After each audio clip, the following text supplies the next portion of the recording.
Algebra 2. And I'm finding myself in the studio booth, trying to find a proof of my leader to translate out to you. It's a chessboard waiting for my move. I don't move cause I move slow. When I move, you already know exactly what I'm in for. What you in for? Simple intros, better lay low. Handing out these lyrical halos. Hello, hey yo. You know I don't play though. And because I don't play, let's just start the math video that we were supposed to get started a long time ago. Okay, Algebra 2. So as you know, I'm feeling real happy. I'm feeling in a singing voice, and I felt like rapping. So let's actually do some math here, right? So, well, one of the things we want to be able to do, right, is we want to be able to solve using the quadratic formula when we're going to get complex numbers, meaning we're going to get numbers that don't exist because you get negative numbers under the square root, right? So this is actually one of the questions on the test, which is great because you need to do test corrections to do a retake. So let's look at this problem here. We have x squared plus 64 is equal to 0. Okay, there is two ways that we can go about solving this, and I personally don't mind which method you do. But this is the most efficient method, right? Well, see, we don't have a middle term in here, right? Usually we have something like, let's say, x squared plus, 1x plus 64 is equal to 0. Okay. Well, see, now I would have to use the quadratic formula here, right? I get my a value, which is 1, my b value, my c value. But in this problem here, we don't have that middle term. So we could just solve it. We subtract 64 to both sides. So we subtract 64 to both sides, and we're going to get x squared is equal to negative 64. All right. Now, I'll go ahead and write it up here. We have x squared is equal to 64. All right, so what we're going to want to do now is we want to take the square root of both sides, right? And when we take the square root of both sides, this was my favorite, my favorite mistake. Don't forget to put your plus or minus, okay?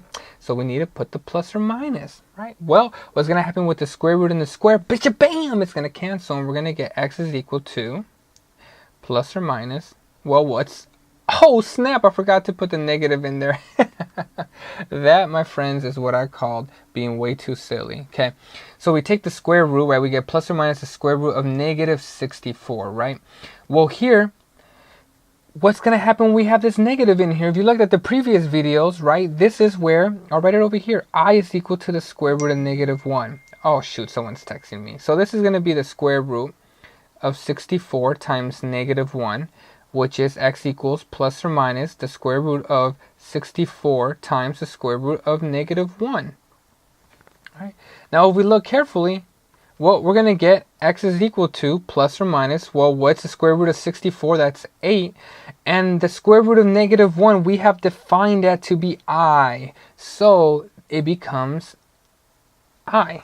Square root of negative 1 is just I. It's imaginary, right? So we get x equals plus or minus 8i. That's all we needed to do. Now, if we want to write this in vertex form, right? So let me go ahead and write it here. X equals and x equals. We have positive 8i.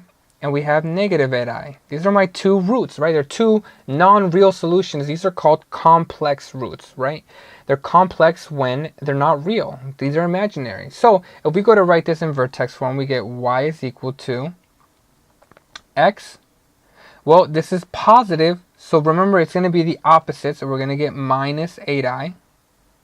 And then over here, we're going to get x. Well, this is negative 8i. So now it's going to be positive. So plus 8i. All right. And there we go. This is factored form for our equation, right? They're imaginary roots. All right. And that's how we solve a problem like that. Now, you could use a quadratic formula and you will get the exact same thing if we did it, right? So let's go ahead and look at another example problem, right? This example problem was, again, another problem that was on your test. So let's do it. Do it. Okay, we have 2x squared. All right. Minus 6x plus 5 is equal to 0. All right, now in this problem here, I'm actually going to have to use a quadratic formula, right? If you look over here in the problem I provided above, there's no middle term like I talked about. So we could just subtract 64 and take the square root and solve. But here we actually do, right? We have 2x squared minus 6x plus 5, right? We do have this middle term. So we can't subtract the 5 because we have these two x's here and there's nothing for us to do. So we got to use the quadratic formula. So first thing I'm going to do is define a to be, well, the number in front of x squared, which is just 2, b is equal to the middle term now, that's negative 6. And c is equal to the last term, which is 5. There we go, okay?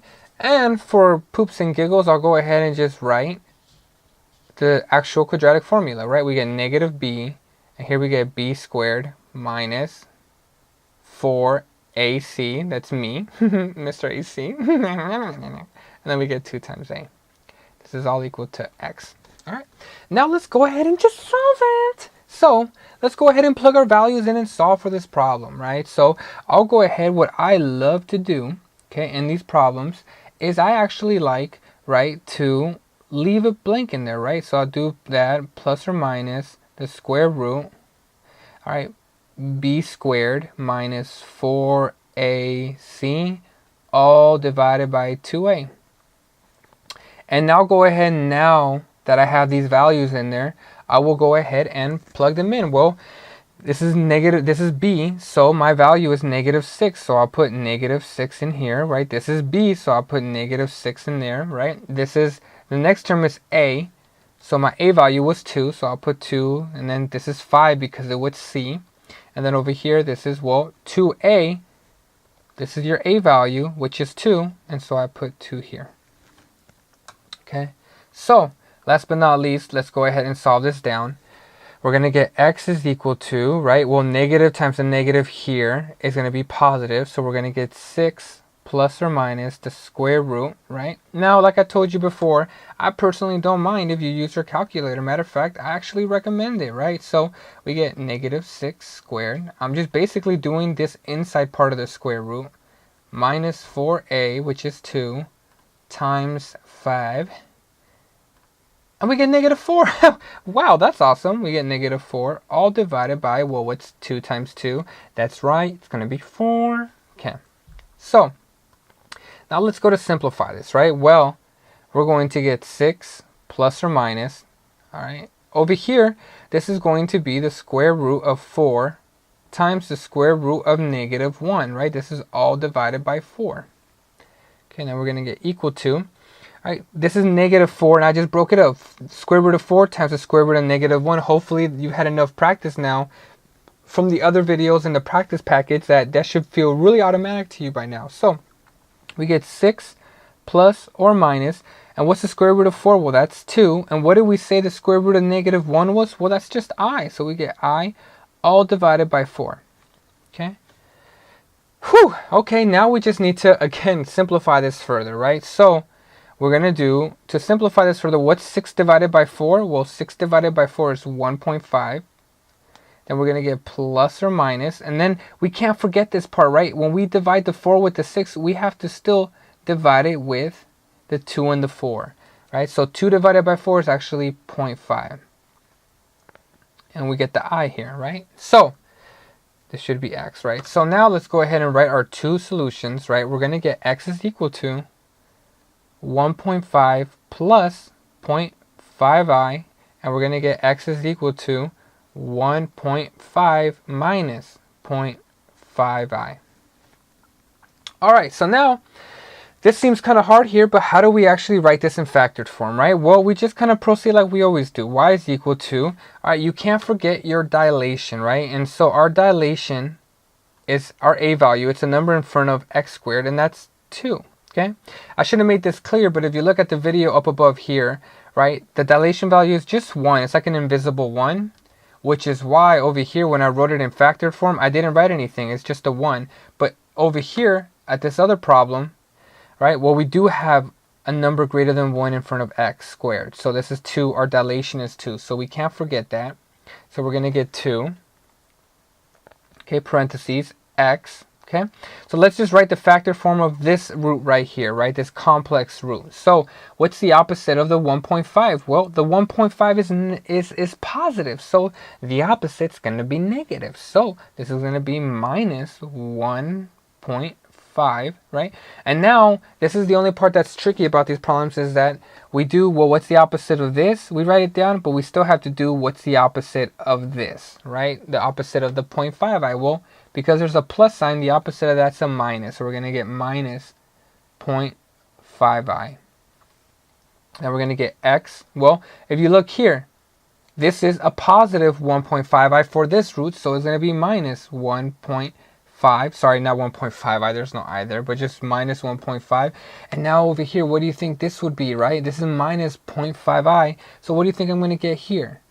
Well, that's right, you got it right. It's going to be plus because it's the opposite when we write our roots. And this is actually becomes my final equation here. All right, so if it's helpful, right, let's just say I gave you a different problem and I told you my roots were, let's actually just do just a random problem where let's say x was equal to negative 2 plus 3i and x is equal to negative 2 minus 3i. Well, if I was to write this in factored form, and let's pretend our dilation, our a value was 4, right? So let's say 4. So when we go to write this, well, we want to proceed the same way we've always have, right? We're going to do x. Well, what's the opposite of the negative 2? Well, that's plus 2.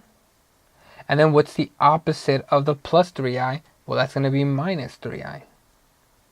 And then we go to do it again, x. Now we go over to this rule. What's the opposite of the negative 2? And that's going to be plus 2. And what's the opposite of the negative 3i? Well, that's just going to be plus 3i. All right, so this is just another example if I gave you those roots of how to write it into factored form, right? Hopefully that helps you to complete the problems that I handed to you, right? One last thing I'll mention as before we proceed with this problem here, last thing is sometimes you get problems like this, 2x squared minus 3x is equal to 4x plus 2, all right? Whenever we see problems like this, like you'll see on the packet, we want our y value to be 0. So it doesn't matter whether over here is 0 or over on this side is 0. We just want it to be equal to 0 because that's when our roots occur at, right? So you just need to make sure you move everything to one side. So for example, you subtract 4x from both sides, and we're going to get 2x squared minus, well, 4, 5, 6, 7, 7x. This is gone. It's equal to 2. All right, next step is we're going to subtract 2 to both sides, and we're going to get 2x squared minus 7x minus 2 is equal to 0. And then now I'll use the quadratic formula and I'll proceed to solve with this problem here, okay?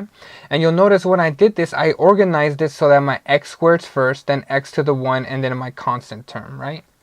So hopefully you'll see the problems and you'll just do it like this. You're just going to quickly rearrange it and then use the quadratic formula and solve for this and see what the roots will be. Cool. All right. Take care. Goodbye.